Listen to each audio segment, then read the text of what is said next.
윤석열 대통령과 바이든 미국 대통령이 강화된 확장 억제 방안에 담은 워싱턴 선언을 발표했습니다. 특히 고위급 상설협의체인 핵협의그룹을 만들어 핵과 전략자산에 대한 정보 공유, 공동작전의 기획과 실행 등을 함께하기로 했습니다. 신수아 기자입니다. 한미 양국은 워싱턴 선언을 통해 북한의 핵 공격은 미국의 핵을 포함한 역량으로 즉각적, 압도적, 결정적 대응에 직면할 것이라는 데 한 목소리를 냈습니다. 윤 대통령은 한미 정상회담 최우선 성과는 차원이 다른 확장 억제라고 강조했습니다. 북한의 핵 공격 시 즉각적인 정상 간 협의를 갖기로 했으며 이를 통해 미국의 핵무기를 포함하여 신속하고 압도적이며 결정적인 대응을 취하기로. 특히 고위급 상설협의체인 핵협의그룹에서 한미는 핵과 전략자산에 대한 정보 공유, 공동작전의 기획과 실행 등을 함께한다고 의미를 부여했습니다. 미국이 핵 자산에 관한 정보와 이 기획 또 거기에 대한 대응 실행을 누구와 함께 공유하고 의논한 적이 없기 때문에. 바이든 대통령은 동맹에 대한 북핵 공격은 북한 정권의 종말을 초래할 것이라며 확장 억제에 강력한 의지를 내보였습니다. By North Korea against the United States or its allies or partisans or partners is unacceptable and will result in the end of whatever regime were to take such an action. 한미는 또 핵 위기 상황에 대비하는 도상 시뮬레이션 훈련을 발전시키기로 하고 전략 핵 잠수함 같은 미국 전략 자산의 한반도 전개도 정기적, 지속적으로 이뤄질 것이라고 밝혔습니다.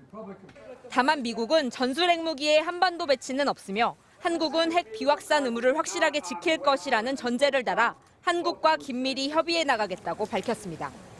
MBC 뉴스 신수아입니다. 바이든 대통령은 북한이 핵 공격을 감행하면 정권의 종말을 초래할 거라고 경고했습니다. 미국 언론들은 우리나라가 우크라이나 무기 지원에 나서게 될지 주목했습니다.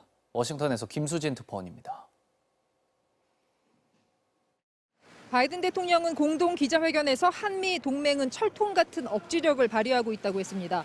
북한의 핵 위협이 계속되고 있는 것을 절대 받아들일 수 없다며 북한의 공격은 북한 정권의 종말을 의미한다고 경고했습니다.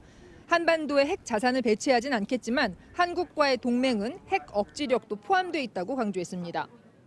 Our mutual defense treaty is ironclad, and that includes our commitment to extended deterrence, and that includes the nuclear threat and the nuclear deterrent. 또 반도체 수출을 제한한 미국의 조치에 대해 중국을 염두에 둔 게 아니라고 설명했습니다. 미국의 제조 능력을 키우려는 거지 중국을 배제하려는 게 아니라는 겁니다. 중국에서의 한국 기업 활동이 위축될 수 있다는 우려에 대해서는 미국뿐 아니라 한국에도 일자리가 늘어난다며 도움이 될 거라고 다시 강조했습니다. 또 바이든 대통령은 우크라이나 지원 문제도 논의했다며 러시아에 맞서는 것은 전 세계의 중요한 문제라고 했습니다. 한국의 강력한 지지가 중요하다고 했는데 한국 정부의 추가 지원을 바라는 듯한 발언도 했습니다. The choices we make today, I believe, are going to determine the direction of our world and the future of our kids for decades to come. That's why this partnership is so important, Mr. President, because we share the same values, the same vision. 정상회담과 관련해 미국 언론들은 특히 한국이 우크라이나 무기 지원에 나서게 될지 주목하고 있습니다. 오늘 회견에서는 바이든 대통령의 재선 도전에 대한 질문도 나왔는데요. 바이든 대통령은 대답을 하면서 자신이 취임한 이후 한국 기업들이 미국에 1,000억 달러 이상 투자했다는 사실을 콕 집어서 성과로 내세웠습니다. 백악관에서 MBC 뉴스 김수진입니다. 오늘 국회 본회의에서 이른바 쌍특검법이 신속처리 안건으로 지정될지 결정됩니다. 간호법과 의료법처럼 여야가 대립하는 안건들도 있어서 본회의 진행에 난항이 예상됩니다. 신준명 기자입니다. 더불어민주당과 정의당 등 야당과 무소속 의원들이 이른바 쌍특검법에 신속처리 안건 지정 요구 동의안을 발의했습니다. 대상 법안은 대장동 50억 클럽 특검 법안과 김건희 여사 주가 조작 의혹 특검 법안입니다. 법사위 정상적인 처리 절차 내에서 더 이상 실질적으로 추진할 수 있다는 그런 아무런 의지를 확인할 수 없는 그런 모습을 보여주셨기 때문에 불가피하게 민주당과 정의당 외에도 기본소득당과 진보당 등 비교섭단체 의원과 무소속 의원까지 모두 182명이 동참했습니다. 오늘 본회의 표결에서 180명 이상이 찬성하면 쌍특검법은 신속처리 안건으로 지정되고 이후 법사위 180일, 본회의 60일까지 최장 240일의 심사 기간을 거치게 됩니다. 182명 이상이 찬성해서 부디 가결되고 또 그런 결과로 본회의에서 처리될 수 있기를 고대하고 희망합니다. 민주당은 본회의에서 쌍특검 법안 외에도 간호법과 의료법을 통과시키고 방송법 개정안 부의도 표결에 붙인다는 방침이지만 여당인 국민의힘은 거세게 반발하고 있습니다. 본회의 의사 일정과 관련해서 의장님과 우리 박홍근 대표하고 논의를 했습니다. 아직까지 완전한 어떤 결론을 내리지는 못하고 계속 논의하기로 했습니다. 여야가 쟁점 사안에 대한 입장 차이를 좁히지 못할 경우 본회의장에서 충돌이 예상됩니다. 다만 여야는 전세 사기 대책 관련 입법이 필요하다는 데에는 공감했습니다. MBC 뉴스 신준명입니다. 한미 정상회담을 한 날 중국 시진핑 국가주석은 우크라이나 젤렌스키 대통령과 첫 전화 통화를 했습니다. 중국이 정전과 평화를 위해 노력하겠다며 평화 중재자 역할을 자임했습니다. 김장훈 기자입니다.